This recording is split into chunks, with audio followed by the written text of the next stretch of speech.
Sydney. The ABC's Philippa McDonald is at the University of New South Wales and she joins us now. So Philippa, what happened at the address?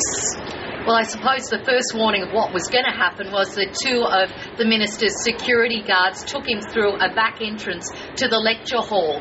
Within a few moments, just as Chris Bowen took to the podium, you could hear protesters chanting, "Free the refugees, free the refugees." Within moments, before the minister had even started his speech, about 30 protesters pushed through a door at the top of the lecture theatre. There were about 3 of them in a cow's outfit, saying ban live exports, and then moments later another man walked down another aisle and got within probably 1 foot of the minister. He was very angry, he was a very large man, and he had to be wrestled away and pushed out a door where police were waiting.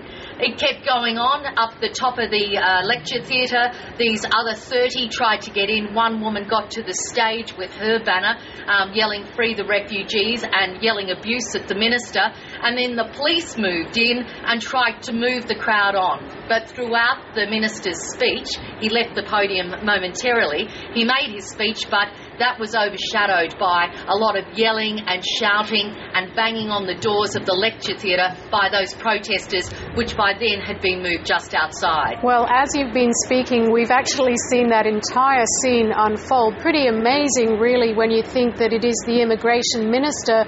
Was he in any danger at any time?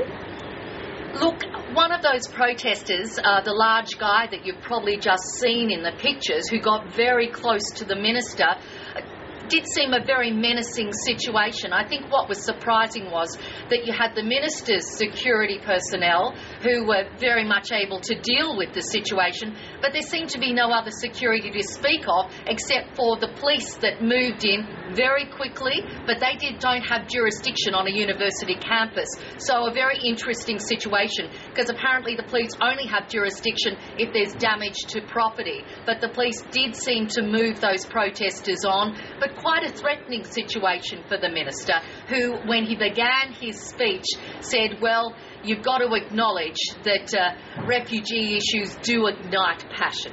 Well, indeed. So he was able to continue his speech. I understand there was a Q&A session at the end. What did the crowd make of what had happened?